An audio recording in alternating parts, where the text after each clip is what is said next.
hello everybody, and welcome to the Denver Astrology Meetup podcast. That is right, we have rebranded our name. We are no longer Merc Astropod, as we have a third member, and wanted to also make this super easy to Google search. Why we didn't in the first place, we don't know. It's fine. But now you get a little bit more association with the fact that we are the Denver Astrology Meetup. Now this is the podcast for said meetup. So, hi, hello, welcome. My name is Rosalie. I am a Virgo Sun, Virgo Mercury, Aquarius Rising, and Sagittarius Moon. I use they, them pronouns, and I am a professional astrologer, body piercer, tattoo apprentice, and occultist. Hello everybody, my name is Zane. I'm a Libra Sun, Gemini Moon, Pisces Rising with a Libra Mercury. I'm an astrologer, and the last couple months I was finally able to come and visit the astrology group, and after a few months of talking with Rosalie and Bren, they invited me on as a guest, or not a guest, sorry, a host. So welcome, you're one of us now. Hello. One of us. Yes. One of us. So I'm really excited to be here. I've been studying astrology for 8 years now, doing professional readings for a little over a year. And yeah, I'm here and I'm excited to educate and share my perspective and experiences. And what pronouns do you use? He, him. Yay! Okay, well, yes. Thank you. Of Wonderful. course. We're so happy to have you here. I'm excited to be here. Expertise. Mm-hmm. And my name is Bren. I use they, them pronouns. I am a Pisces Sun, Aries Moon, Aries Rising, and Aquarius Mercury. And I am a psychic and astrologer and tarot reader, and I also teach pole dancing, which is super awesome and fun. So if any of that interests you, you can connect with me later. But without further ado, we are officially in Leo season. So we're going to be talking a little bit about the tarot cards associated with Leo season. Leo is associated with the card Strength. So it's depicted like a lion, very Leo-esque, with a figure like taming the lion. So the lesson that we can learn from this is, we all have this inner beast within us, but, we want to be able to express that animalistic nature that we have, but also honor the control that we need. We don't want to No, it's very commanding. It's very straightforward. Yeah. It's very I own this lion is mine. So that's Leo, and then the sub cards that go with that of the minor arcana is going to be the 5, 6, and 7 of wands. So 5 being kind of about the conflict, things like that. Fiery nature when you're working with people, there can be drama within that, the very Leo energy. And then the 6 of wands, which is more of a victory card, going places. So maybe after you find resolution from that 5, you can feel good about it. But then we can also enter the 7 of wands, which is more of the defending your ground kind of energy too. The challenges that you face post success, for sure. Yeah. So additionally, we want to talk about the Fool archetype because we are talking about Uranus today, and Uranus is associated with the Fool in a lot of, systems. So, Uranus is all about sudden changes, and we'll get more into Uranus, obviously, but the Fool is really similar to that. It is also the element of air. You're taking the leap, taking trust, and doing things not like everyone else, or because you have tainted belief systems from society or whatever. No, 1,000%. And then one thing that I brought up in the meetup is how the Fool itself is the 0th card in the major arcana, and we don't really count 0 in the way that we count. So it kind of stands away and separately from the major arcana while still being the pivotal starting point of it, which just also speaks to a lot of Uranian energy as well. Absolutely. Yeah, and we will get into Uranus more here soon, but one of the main things about Uranus is shaking things up, and a lot of times in order to shake things up, you do have to take that leap of faith. You do have to actually make a change and do something else that's outside of the norm. So yeah, I think the Fool is very Uranian. Yeah, I agree. So more cards to meditate on if you also like tarot with your astrology. And then other things to recently meditate on are current transits that are happening right now. So we're all happening pretty exactly on our astrology meetup, but these are still things that are happening in the sky and are going to reverberate outwards into our daily lives. So then one of the first things that we chatted about was that Venus and Uranus are now in Gemini. They entered Gemini in early July 4th, and then July 7th, I want to say, pretty soon after each other, and they're hanging out at pretty early degrees of Gemini still. And it kind of is just a lot of overstimulated collective energy, where everybody's just I don't know what to do, but there's so much to do, and I have to do all of it. Yeah, and then the day that we had the meetup, the moon was conjunct Uranus that morning, and I feel like all of that overwhelming stimulation just came into manifestation that day. We had a very Uranian, technology it was a lot. was My nervous system was shot. Yeah. I feel like it was a really good chat though. Like it was so good. Yeah, it was so really good. Yeah. The meetup itself was great. My laptop kept like pushing to because my cats like to lay on my laptop, right? So my keyboard was getting all fucky. And every once in a while, this doesn't happen that often, but every once in a while, my like mouse pad, my trackpad will freak the fuck out, and it kept like pushing us to the last slide or the next slide or like going back and forth. And thank God everybody was like, yeah, this is fine. We understand. Yeah, it was so Uranian yeah. and so Mercury retrograde. That's why everybody was like, yeah, we get it. Well, and I want to just say one more thing retrograde. about the Venus and Uranus and Gemini really quick. That's also trining Pluto in Aquarius. So Yeah. that's like, the planet of destruction and like just a lot of generational energy shaking yeah. up our personal stuff too. And that's not going away anytime soon. Yeah. But speaking of Mercury retrograde, that's another transit that was happening at the time. Sorry. Oh, and that's true. And also, I just wanted to also mention that that's also sextiling Neptune and Saturn Right. in in Aries as Aries. well. Yeah, so no, we just it's have a all- lot of these energies that are communicating right now that don't usually communicate in this way. So everyone's trying to get their say. Yeah, so basically, good luck. Yeah. Like, literally, it's been crazy. I'm taking Yeah. that personally. But with the Mercury retrograde, Mercury retrogrades always bring like some sort of adjustment, change. You're reevaluating, you're reanalyzing something in your life. It's usually within that like Leo house in your chart. But for this one, because it's in Leo. Yeah. But during the meetup, we were still in Cancer season. Right? Yeah. And then now that the sun's in Leo, I feel like it's like a lot easier to approach that Mercury retrograde now that the sun and Mercury are in the same sign currently. We get our Kazemi in the halfway point in this retrograde season, and I always love a good Mercury Kazemi personally. Oh yeah, totally. Well, and I just wanted to say too, we were talking about this a little bit before we recorded, but like if you have a natal Mercury retrograde like Rosalie does, both Zane and I don't have we have direct I'm Mercuries. chilling. So yeah, we were talking earlier how Rosalie's like dealing pretty well with this Mercury retrograde, really productive, feeling good, and like me and Zane are like, oh, we got work to do. It's in my 7th house too. I don't know. I feel like I'm just picking up a lot of the slack where other people are just not mentally, like they just don't have the capacity to do it. And I'm like, it's okay, I got you. Yeah. Like that's just And how it's so appreciated. You're really showing up. So yeah, it's really nice. If I got the energy and you don't, I got you. But other things going on is that we do have that Neptune-Saturn conjunction that Bren was talking about in Aries. Early degrees of Aries. In Saturn's retrograde! This is Saturn's first retrograde period while it's in Aries, and it will dip back into Pisces a little bit from, September 1st until February 13th. I know these dates like the back of my fucking hand, because it's my Saturn return. So we will have a brief, pause of Saturn going back into Pisces, so whatever Saturn, for the past 2.5, since March of 2023, has been teaching you is going to have a little bit of a revisit. You're not quite done with it yet. There's some sort of reconciliation that still needs to be had, whether that be internally, which I really think a lot of people's is going to be because it's Saturn and Pisces, or externally in your life. Yeah. So this is like that first Saturn's moving backwards now kind of point. Yeah, I'm looking forward to Saturn stationing direct on November 25th. I feel like that's going to be like the peak of the Saturn and Pisces story that has been going on the last 3 years. But with it currently in Aries, I really feel like we're going through this period of kind of confronting everything that's been going on the last 3 years with Saturn and Pisces, and kind of confronting the karma and the situations going on, especially since it's conjunct Neptune. I hate it. They're really close to each other. They almost touched, but they didn't. So then, Saturn retrograded, and I'm just going to say it's in my 3rd house. I haven't slept in weeks. oh my gosh, so real. I also think that's a little bit of Mars and Virgo in my 8th happening right now, too, because they're in adversion to each other, but that's besides the point. Yeah. Well, actually, that leads, talking about Mars and Virgo, that does lead into our last little transit that we talked about, because Mars and Virgo is squaring that Venus and Gemini, and both being in mercurial-ruled signs, while Mercury is retrograding. That squares just a lot of tension between just incompatibility, boundaries, to just be like, hey, I set this boundary and this person isn't respecting it. Maybe I do need to, step away from this or remove myself in certain regards. I've been hearing a lot of that kind of, vocabulary and that discussion in a lot of my readings this past week.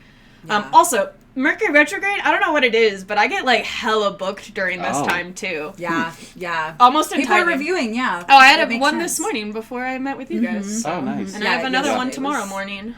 I was fully booked yesterday. Yeah. 5 hours of reading straight. Jesus it was great. Christ. It was really great, but also, that people need support right now. Because also, I just wanted to say with that Venus square Mars, it's the Venus Gemini with Mars Virgo. So those are both mercurials as well. So some of this tension could also be like your day-to-day stuff, anything mercurial, maybe car stuff, tension, sharing things within the mercurial space. Oh, 100%.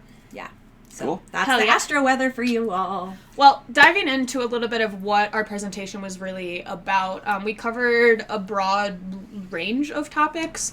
So we kind of just go over like the symbolism and archetypal expression of Uranus, as well as natal placements of Uranus and various timing techniques that you can look at, because Uranus is slow as fuck. It is an outer planet that is 1.8 billion miles away from the sun. It ain't moving anywhere anytime quickly. So just some timing techniques to help you better understand your own Uranus, because you won't experience that many transits to, well, you'll experience transit to your natal Uranus, but Uranus transits kind of aren't To that. itself. Yeah.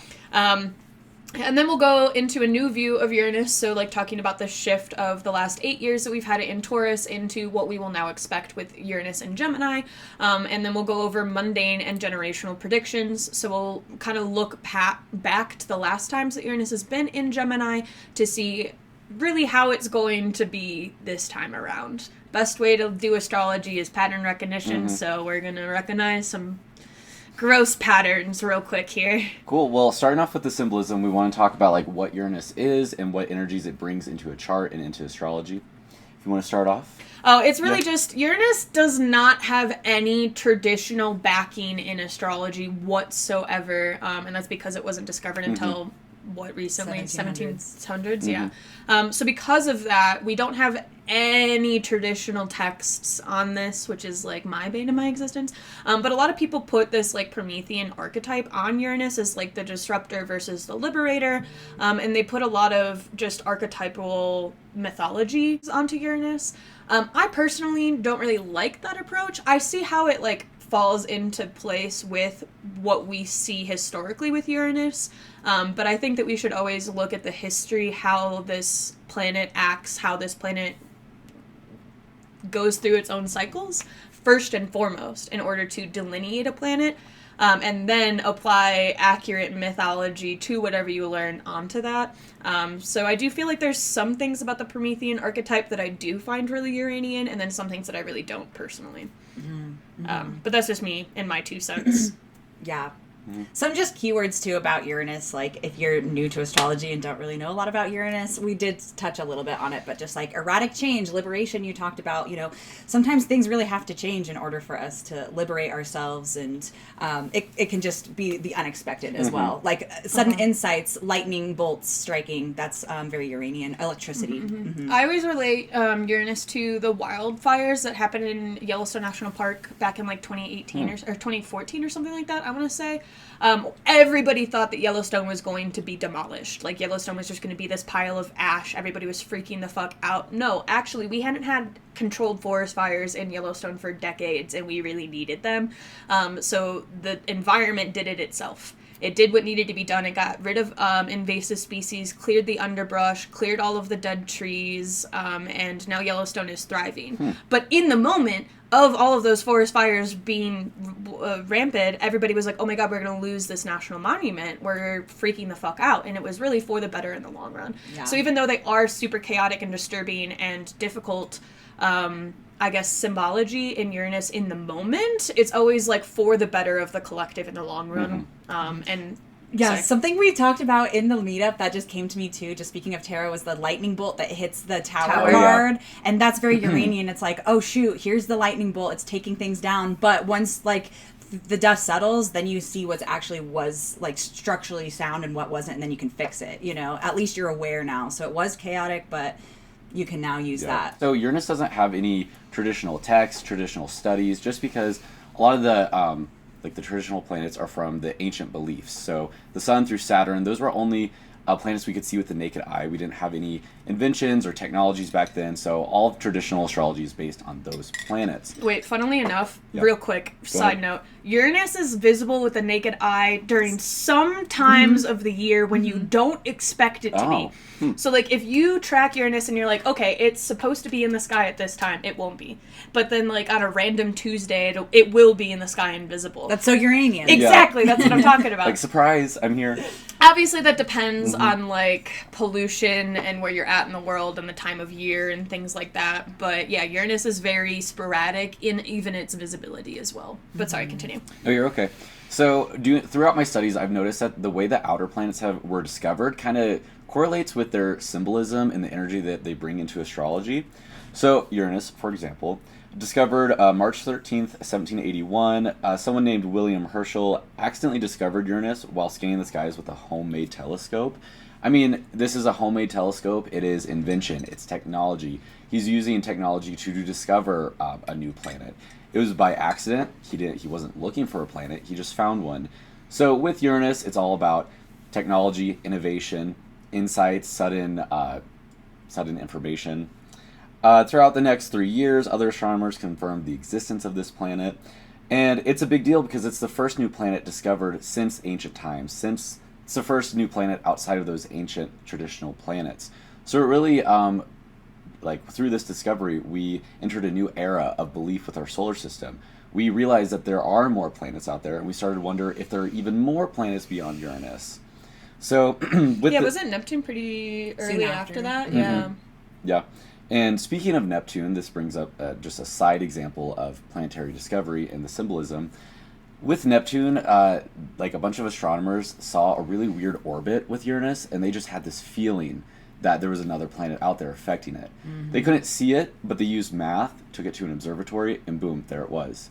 So it was discovered through feeling, not seeing, which is very Neptunian.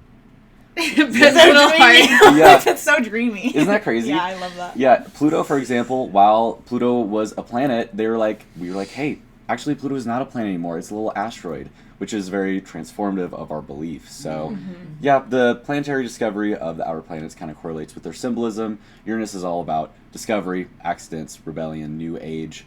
So, yeah. Do you know when electricity was discovered? I don't. I did try to just look it up, and it was very vague, basic answers. But it is kind of that 1700s is when it started picking up, and then the 1800s was when it started really. Gotcha. But I just find that interesting too. Uranus being symbol of that. Mm-hmm. No, that's fucking perfect. Around the same time. Now, diving into what Uranus in your natal chart necessarily means for you. So, as we've kind of talked, Uranus is very much a generational planet. Mm-hmm. It's not really going to tell you about how you physically, personally do, your everyday to-day kind of things, unless maybe it's, conjunct a personal planet in your third house, kind of jazz. Or an angle? Or an angle. But essentially, you're going to want to look to see what house Uranus is in, to see what area of life is being affected by that Uranian energy the most, and could just be a part of your life where you seek liberation or just experience a lot of sudden changes or chaotic energy in that area of your life. Could be where you're rebellious too. Mm-hmm, mm-hmm. And then on top of where the house that Uranus is placed in, you're also going to want to look at what aspects things make to Uranus in your chart.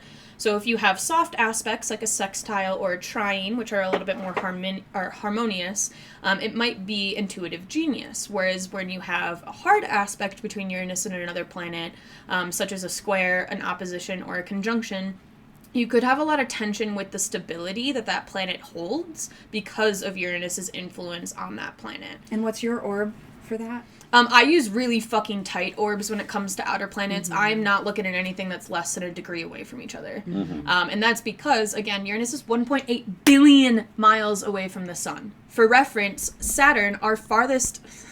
We have Oracle here who's wanting to hang out. Hi, Oracle.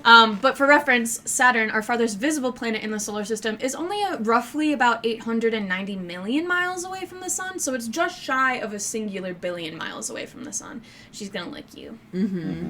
Yeah, well, and some other astrologers, we talked a little bit about the orbs, so I just want to touch on it. Some other astrologers find that, bigger orbs for outer planets, the exact opposite of what Rosalie was saying, so just you can choose your own orb, whatever you feel for whatever your own interpretation is best for you. If it was conjunct the moon and it was 12 degrees away from it, the moon still moves 13 degrees within a singular day.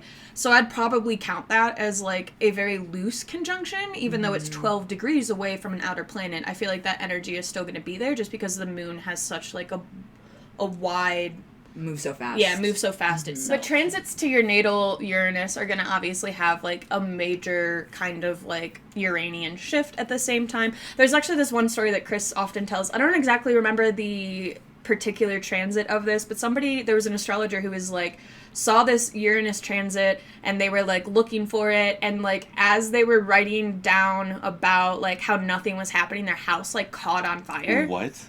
Like while they were like expecting this Uranus transit to hit. Whoa. So Wow. That's crazy. it's not always that literal. What house was that? I don't know. Oh, okay. I have no idea. His I house. literally His just- literal house. His literal house. That's where it was in. Well, and I have like a quick little personal Uranian transit that happened to me this last week. This new moon in Leo happened this past Thursday, and it directly opposed my natal Aquarius at 2 degrees. Uranus. Uranus at 2 In degrees Aquarius. in Aquarius. Thank you so much. Very The Mercury retrograde's definitely getting to me as well. But like how I experienced it, it wasn't like so immediate. Like it was more of my nervous system also being really active and just really disturbed and not being able to sleep and things like that. The electricity is like literally moving through within me. So Well, like, you also have Pluto like right there as well. It's like on top of your natal Uranus. yes. Yeah, that's crazy. yeah. Moving on to like some of the transits that we can experience throughout our lifetimes, Uranus, because it moves so slow, we get pretty harsh aspects to Saturn at pretty pivotal times in our life. So we actually get our first Uranus square natal Uranus around the age of 21, which is also simultaneously the time that you're having your first Saturn square Saturn. Wow. Yay! I went to jail for mine. It was a lot. That's great. It was a lot all at once. It was for weed. It was fine. And what houses was that for you? 12th That makes sense. and That's so literal. Yeah. 12th and 3rd for my Saturn, and then 1st and 10th for my Uranus. Gotcha. Yeah. Yeah, I mean, that makes sense. 12th house of like No, institutions. 1st and 4th. Sorry for my Okay, well, Uranus. never mind. 1st and 4th for Uranus. I'm sorry. No, you're okay. Yeah, It but did shaking- affect, yeah, my yeah. home life. Also, at the same time, I was dealing with a roommate who owed me $7K. So, Damn. and still to this day owes me $7K. Will Damn. never pay me back. It's fine. I have hope. But yeah, that's the first like Uranus harsh aspect that you get, and then you get your Uranus opposition, which is like seen as the cosmic divorce And transit. at what age is that? That is 42. And then I used a personal example of somebody that I know IRL who is quite literally going through their Uranus opposition and a divorce at the same time. And I was like, look at how literal this is. Haha. But we won't stick on that for too long. And then you get your second square around like 64. I didn't put that in here. I don't know why, but I'll put it on the video version for y'all. And then you get your Uranus return at around 84. And I know Bren and I talked about that with Lada in our Planetary Cycles one, where like the 84 is really just like, you kind of like don't have to deal with your day-to-day responsibilities anymore. You're like on a retirement pension or social security. You're like rotting away in like a little nursing home or whatever have you. You just like don't have to deal with like everything that you've dealt with for the last 84 years in a sense. So it's this kind of like closure, or on your legacy, or just kind of like this liberation of your sense of self. Yeah, during the meetup, when we were talking about that, I mentioned people at that age usually have no filter. All of those all those walls and boundaries usually just are stripped away at that point. And the person you were just talking about, I think she spoke up and said, usually it's just because people at that age just don't care anymore. Oh, Yeah. Rebecca? Yeah, and I feel like that's very Uranian, just rebellion, not really caring what society thinks in that moment. So, She wants more love. you want to come up here? She will. Yeah. And then on top of that, there's a couple timing techniques that you can use in order to find exactly where Uranus is, like dealing certain unexpected chaos into your life. So it's not just, pertaining to that 20, 40, 60, 80 kind of cycle. Either the solar arc of Uranus to the angles or planets, particularly the sun, moon, midheaven, or ascendant, really any of the angles. But that often coincides with major life disruptions or awakenings or just sudden relocations. There's a lot of latent natal potentials that you can have that solar arc directions really kind of introduce in a lot of ways. And then on top of that, there's also secondary progressions. So especially looking at your secondary progressed moon in relation to Uranus, because the secondary progressed moon is going to move the most. And for those of you who are not aware, secondary progressions are you move the chart one day for every year of your life. So essentially, if you're born January 1st, 1999, and you want to look at, say you're 20 years old, you'll look at January 21st, 1999, if that makes sense. Just the transit's 20 days later, as opposed to 20 years later. And then another technique to throw at it is doing perfected years. So if your ascendant or time lord falls into the house containing Uranus, so like say for example, I have Uranus in my first house, during a first house perfected year, that first house Uranus is going to be activated. So looking at every first house perfected year for me to be like, oh, what is the Uranian signature for that? Or for example, if I have, well, Uranus is in Gemini right now, a mercurial ruled year. So if I have personally for myself either an 8th house or a 6th house or 5th house perfected year, then therefore current transiting Uranus is going to be activated by just the mercurial signs themselves being activated. Yeah, my current Time Lord is Mars. And next month when Mars goes into Libra, it'll be making that trine with Uranus. So that's a time frame that I'm looking forward to. Yeah. Yeah. Wonderful. Cool. Well, moving forward with reviewing Uranus in Taurus. So now that Uranus is in Gemini, it's a great opportunity to look back at the last 8 years and really see, okay, what was the Uranus in Taurus storyline for me personally? So the prompt that we had asked our people who attended was like, what houses did Uranus transit for you when in Taurus, and what shakeups or liberation did you experience in these areas of life? So if you want to take that prompt, you're a big prompt person too, Zane. So journaling is great for this kind of thing. The dates that I just want to tell you really quick, if you are just listening to this and you can't see the video version, Uranus in Taurus dates was May 5th through November 6th, 2018. Then March 6th, 2019 to July 7th of 2025 this year. And then it will re-enter in November 8th, 2025 through April 26th of 2026. So again, we're closing out this chapter of Uranus in Taurus right now. And as we review this, now is a great time to just like see where is Uranus in your chart, where is Taurus in your chart. So the natal and also just regular, and see how that's impacting you. And if it's, for example, for me, it's in my 11th house of friends, hopes, and dreams, or that's my natal. My apologies. My house number 2 was activated for Taurus, which is my resources, my values, things like that. So something that I shared in the meetup was that since my values were being shaken up with Uranus and Taurus, like I came out as trans. Like I didn't even realize that like I wanted to identify myself. And I know that's more of like house number 1, but it is house number 2 as well. You know, like it's how you connect with your community. That's still a basic Maslow's hierarchy of needs. Definitely that second house. So and my finances definitely have gone through a lot of different changes too, different jobs, working for myself, things like that. So that was my personal example. I don't know if either of you wanted to share your personal examples. It went through my 3rd house. I'm a Pisces rising, so Taurus 3rd house. I can't really, I guess like I've become much more confident in my communication. I feel like my sister's life has changed a lot over the past like 5-6 years. So I don't know. I haven't really felt too affected with Uranus. But you moved here in that time, right? The last 8 years, and you Yeah. started your astrology. That's a big time frame, I Yeah. guess. It is a really big Yeah. time frame. Because But- what day did it go in? 2018? Oh, okay. So, sorry, go ahead. No, you're okay.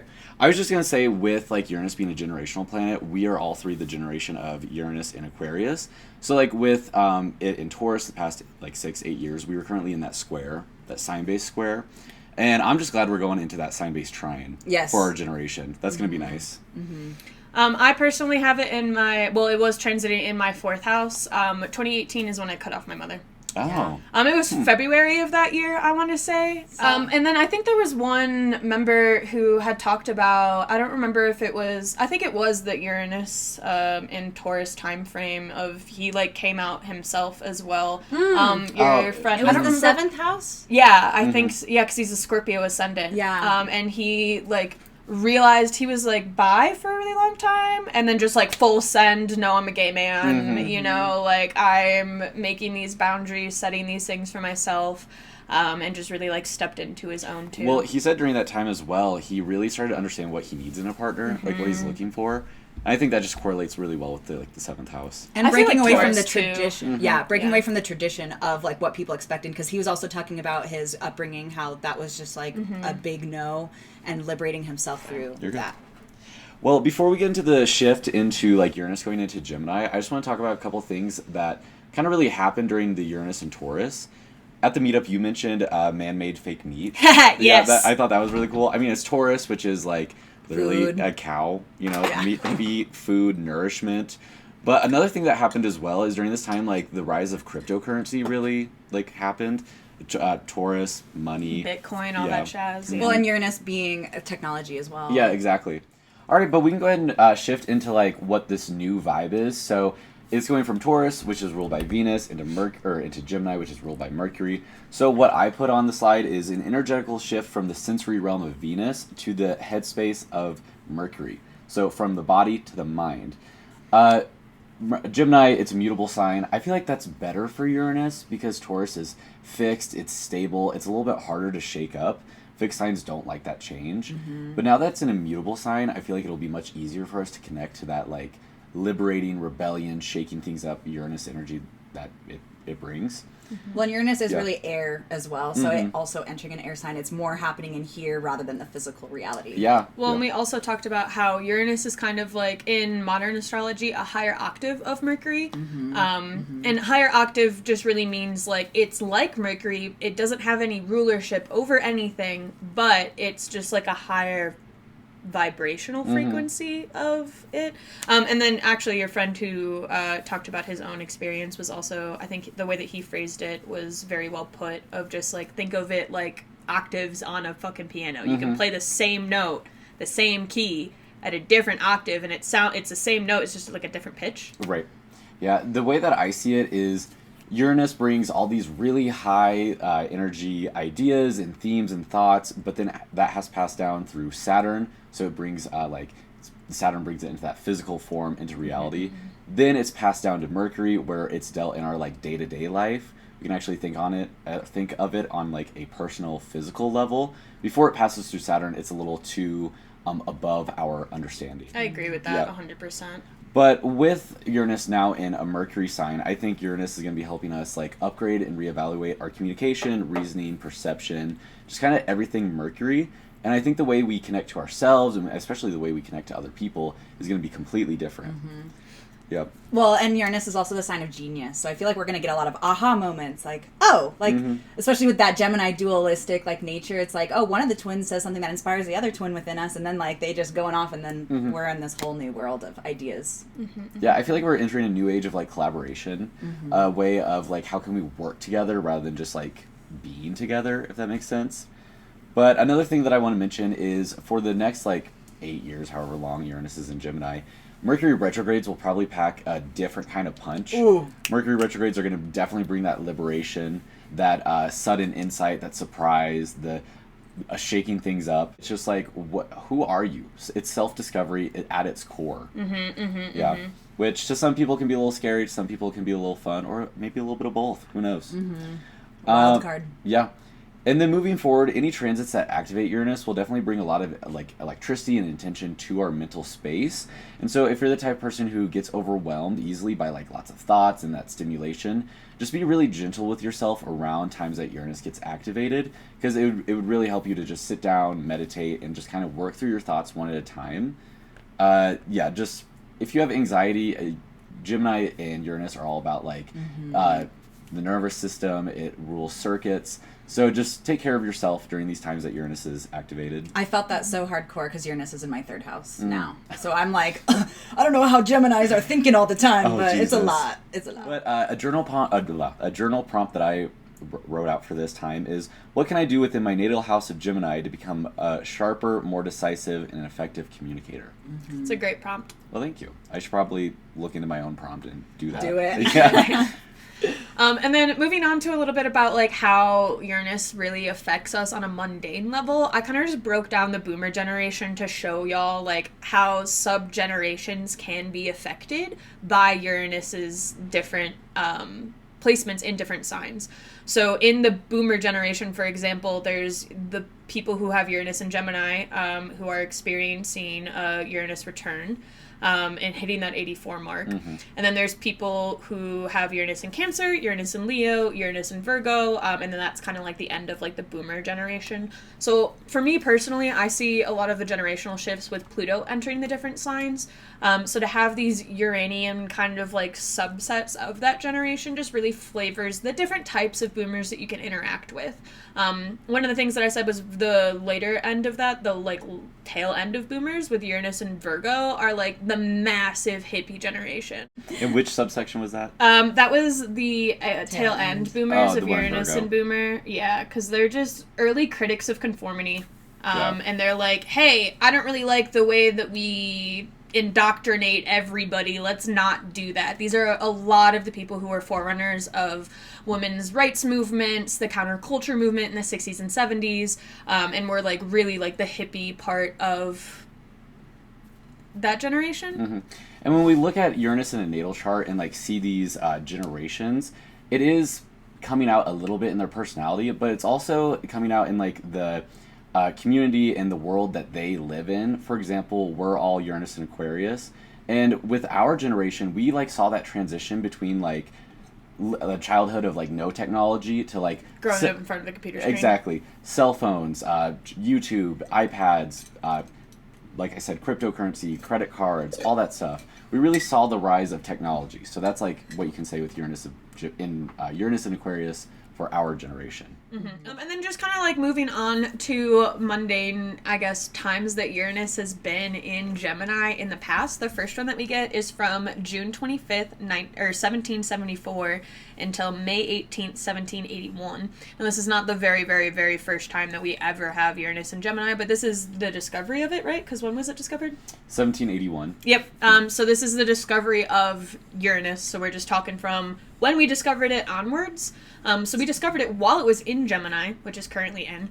But in world events, we also get the American Revolutionary War, the Declaration of Independence signing, the French support of the American Revolution, as well as the Enlightenment era during that time, which is really just, I mean, Gemini's communication. It is pamphleting. It is political voices being heard for, like, what they are. Now, I hate this time in history personally because of the colonization that was happening at the time.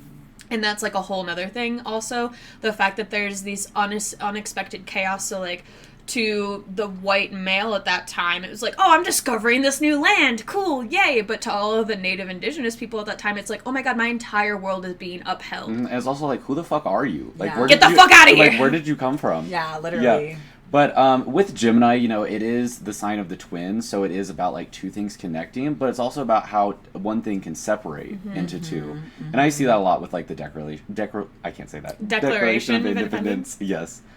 Yeah. And then it also, you know, Gemini, two things. It's like support, allies, that kind of stuff. That's the French support of the American Revolution. I can't speak. It's okay. It's Mercury retrograde. Yeah. No, that's okay. So moving on to the next period, this is June 9th of 1858 to March 22nd of 1866. Yeah, and this is where we get the American Civil War now at this point. So this is Abe Lincoln times. This is Confederacy times, divided United States. Again, that Gemini, that dual nature, the two sides. But we're not fighting with our England overlords this time. We're fighting with ourselves. Yay! And as much as a lot of people want to relate the Civil War to just being about slavery and slavery's abolishment, it was a lot more about just shaping the modern political discourse of the time. And really because the telegraph had just gotten its first successful transatlantic telegraph during this time, mass communication was a revolutionary tool. And that rebellion and reform around identity, freedom, and voice were all being had at that time. So to have that all happening at the same time, I don't know, it was just a lot for the United States. And it's very Gemini flavored. Yeah, and I just really want to highlight what you just said about the transatlantic like telegraph being invented and put into place, and we actually had that first international communication. That's just innovation and technology at its finest. So I'm sure this current cycle will have some sort of innovation technology, but we'll get there. We'll get there. Yeah. And then the next time frame of Uranus and Gemini is going to be May 7th of 1841 until June 10th of 1849. And this is the bombing of Pearl Harbor. 1949. I apologize. That's my bad. 1941 to 1949. So the 1940s, historically, I think we can all say we're not fun times. Terrible. So we get the bombing of Pearl Harbor, where the U.S. enters World War II. We get the atomic bombs being dropped on Hiroshima and Nagasaki. And then we get the United Nations being formed as a subset for that, but then also the start of the Cold War between the United States and Russia during this time. We also get the first computer being developed in 1945, and then also Israel was declared a state in 1948. So this is Israel's first Uranus return. Or second Uranus return? No, first Uranus return. Since being declared as a state. So I hope it's their last Uranus return personally, but we'll see how that goes. But I do feel like a lot of the world looking at Israel and the United States right now has to do with the fact that they both natally have Uranus in Gemini, and we just had that ingress recently. So again, a couple things that really stood out to me from this list that you just said. The atomic bomb and... I thought there was another one in there. No, so the atomic bomb being like invented and used, that's innovation in technology, especially weaponry. And then, of course, the first computer. So anytime we've gone through these slides, it's the technology that stands out to me. Well, also World War II, and we talked about this a little bit. Oh, I talked about this with the history junkies in the crowd. World War II is, we get machine guns, we get mustard gas, we get weapons of mass destruction that we have never seen before. The shift between World War I and World War II is 1,000% industrialization. Because of the fact that we were able to fast pass these things, we got things like tanks for the first time, things like bomber jets for the first time, the machine gun quite literally. So there was a lot of technical advancements in weaponry during this time. To just add on to that. And then going into our predictions for what Uranus and Gemini for the next 8 years is going to be for us. Well, first recap, we are not solidified in Uranus and Gemini energy yet. We will have Uranus dip back into Taurus until, April of next year? And then April of next year, we will have it solidify in Gemini. But generally speaking, we're talking about July 7th of 2025 to May 22nd of 2033. So good chunk of time. So some things that we're expecting, AI, quantum computing, and brain computing interfaces. So definitely huge developments in AI, integrating it into everyday life, and I feel like that's already starting to happen. Things like the Neuralink and other ways that we can put computers into our mind and into our body is definitely going to progress and become a much more prominent in life. Transhumanism! Robotic minds! Uploading into the system. It's like that one Spy Kids movie, right? The 3D one. It's like that, but in real life. A part of me wonders if online.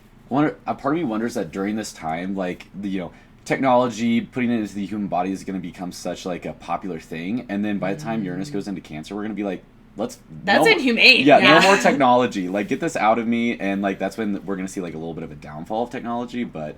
That's like super far into 2033 and beyond. Things like more potential revolutions. I feel like there is definitely going to be some sort of war. I don't think it's necessarily going to be a civil war, but I think history books will already say we are in World War III, to be completely honest with you. I think if we historically look at this from a broader perspective, we will say that we're in that kind of energy. I feel like things were peaceful for a little bit. Obviously, there's always something happening. I don't think that the world has existed with nations and without genocide ever in existence. But I feel like with a lot of the communication that we have in our advancements of communication, this is also the first time that we're seeing like political leaders lie to us in front of our face with video proof going against them. But at the same time, there's a lot of AI videos being made as well. So there's a lot of false videos being put out that don't exist, and people who can't pick them out. I saw a cosplay video this morning, and I had to look at the account in depth, and then I was like, oh, it's just edited with AI. It's not actual AI. And to even make that distinction in itself took me a long time, and I grew up in front of a computer screen. Put a boomer in front of an AI video, and they're not going to understand, you know? Which is the same generation who's like, don't believe everything you see online. But the huge thing that I've heard Chris talk about before is that a big test for humanity is being able to distinguish real film and real media versus AI, and we're kind of getting to that point where it's unknown at this point. I'm young and I've grown up with the internet, and I still there's some videos that are so good that even I will be fooled. You know, crazy. All of us have the potential of being fooled with this. I think honestly, as an artist, I have that keen eye to be able to be what is editing. But how do you ever know for sure? You don't. Yeah. You break down the video where it's coming from, look at the analytics or the code of it all, and that's how you can tell. But well, talking about war in the United States, just briefly again, I really think during this Uranus return for the United States this cycle, we're gonna have our first state leaving the United States. I hope it's Hawaii. Yeah, same. Oh, I hope it's Hawaii. Yeah. I really think liberate yourself. We're gonna see one or two states or more actually leave. So that's my prediction. We'll see if it. Yeah, we'll see if it turns. I just want the Kanaka to have their land back. That's my thing. Yeah. Get those tourists out of there. Those tourists are not helping that economy. That culture was thriving before we fucked up with it. They had a queen. I know. It's really sad. I think we're going to see some states from the South leave. They're always that's fine. They can leave. Bye. Which is fine. But they're always no, we want our own thing. No federal government. Okay, go. Bye. Bye. Actually do it. But some other things are transportation, education, and language. Oh yeah, this is something that I brought up in the meetup. I really, really, really hope that we step up our transportation game and we fix our fucking grid. Our electricity grid in the United States is so incredibly outdated.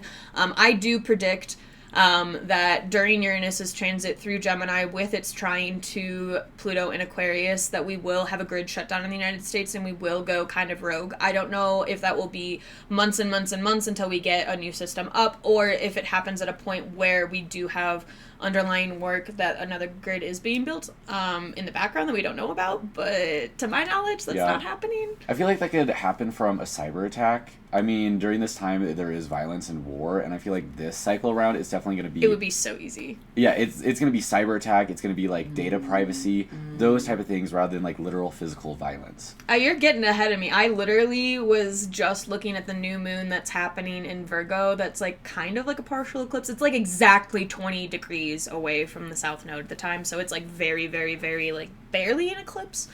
But a lot of that energy, because Uranus is caught on the ascendant, I feel is going to be about exactly that, about just having all of these propagandas go out, and we not trusting the government, us not trusting what is actually happening. There's just some sort of technological revolt in some sort of way. I feel the not believing of certain propaganda and things that are being pushed our way, that's Neptune Saturn. Oh yeah. Yeah. Well, and you bring up a really good point, because as we're having this whole conversation, it's we're talking about Uranus specifically, but Uranus is in conversation throughout this time with Aquarius, Pluto, and then also Neptune and Saturn, in Aries, but mostly Neptune, Aries, and Aquarius, Pluto, but also. Yeah, so these are also energies that are playing into the story of the greater generational happenings going on. This actually brings up a really good point that I forgot to mention when I was talking about natality. I don't think that an outer planet can form an aspect and it can form an aspect, but I don't think it can actually communicate through that aspect unless it can also get help from Chiron. Chiron is the little planet toy that exists between Saturn and Uranus, and I see it as a translator between those generational things and the personal, interpersonal things. So say you have a square between Saturn and Uranus in your natal chart, but they're both an inversion to Chiron. It's you might have to deal with that tension a lot, but you don't have the understanding of self in order to connect those two things in their tension points. Yeah. This is just my personal way of looking at it in astrology. But say you have Uranus conjunct Venus in your natal chart, and they're both opposing Chiron. Chiron acts as that translator that's able to pull those things from the outer planetary energy into the inner realm. And currently, with those outer planet communications, I don't think they're all able to aspect Chiron at the same time. So although they are all adding tension, we don't necessarily understand it from a collective level. And I think that also just ties into how divided we are as a nation right now, which is appalling to me, honestly. Right. But we are focusing on the U.S., but like this is a global thing, and everyone's impacted by this. 1,000%. Before we get too far away from the topic, sorry. no, you're okay. You know, you mentioned the eclipses and that being kind of like the start of like this sort of violence, World War III, whatever. I would say that makes sense because like the whole Israel-Gaza stuff started during an eclipse season. So yeah, this upcoming eclipse, we'll see what happens. Can be a little scary. Fingers crossed. Yep, but it's our first eclipse with the Uranus Gemini, so they also did just classify Gaza as like a high-level famine. Like, they are experiencing famine. Well, and I will say, too, that the nodes right now are in Pisces and Virgo, and with Gemini, you know, like this Uranian Gemini energy, that's a tense point. They're all squaring each other. So, all immutable signs. Yeah, the mutables for sure. Through, like, some upcoming violence, I think that brings us to our next bullet point, which is, like, global realignments of, like, certain alliances and certain enemies. Just, like, a change and shift in whose side are we on? Who's the bad guy in this situation? Well, and what news is even trustworthy? Like we Right. were talking about earlier, like, who is? What is even happening? Actually, like, what is actually happening rather than what's on screen?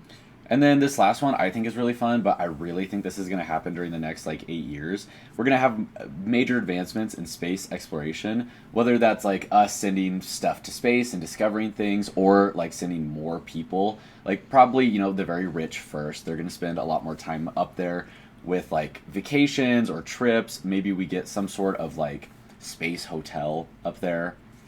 I feel like with a lot of the backlash of the whole Katy Perry thing, it's not gonna, like, be too, like, publicized at first. I feel like it'll probably just be the rich elite, like, running away. And then we, like, find out about it and ridicule them, and then hopefully we eat them. It's giving very much Don't Look Up, if anybody's seen the end of that movie. Yeah. I have not. Oh, it's a bunch of rich people running away from Earth. Okay. Yeah. I guess we can go ahead and move into a more personal prediction of Uranus and Gemini, which is just looking through the houses. Yeah. Well, and also what I recommend for you is, like, you know, why don't you ask someone who just went through, like, a Uranus transit, like, say, for me, for example, I'm, like, Uranus just entered my third house, so why don't I ask you, someone who just experienced a Uranus transit through your third house, to see how you experienced it and then see how that plays out in my own life. It is going to be a different sign because your third house is Taurus, mine's Gemini. Just find somebody whose 12th, or whose ascendant is your 12th house. Yes. And then just ask them how Uranus in Taurus was. Yes. That will at least cover the house, definitely. Or at least how it affected that area of your life and that energy. It'll be different, flavored by Taurus versus Gemini, but you'll still get some sort of vibe. Yeah. Yeah, and if you have yourself, like, Gemini placements, just know that Uranus is going to be, like, I see Uranus as, like, an electricity current, right? So, like, even though, like, Uranus might not be exactly hitting your placements within Gemini, it's going to, it's an electrical current. It can still talk to it. It can still, like, send messages and, like, impact those personal messages. Oh my gosh, I'm getting a paw on my leg. I'm so honored. We should Thank have you, Oracle. tilted this a little bit more down so everybody could have saw Oracle oh throughout my gosh, I'm so honored. So just to review the Uranus in Gemini dates, I think we did go through it, but just to be clear, it's going to be July 7th, 2025 through November 7th of this year, and then it will re-enter April 25th, 2026 to August 3rd, 2032. And then the last of this chunk will be December 12th, 2032 to May 22nd, 2023. And from there, it will be permanently, well, not permanently, but for the next 8 years, Uranus in Cancer, which we'll get to later. Yeah. And then did we have any good examples of people in the crowd who had, like, Predictions? started? Well, because also when Uranus enters a sign, it's kind of like a ripple effect, right? And we just got that ingress right before our meetup, so people had kind of like a week to simmer on it or two.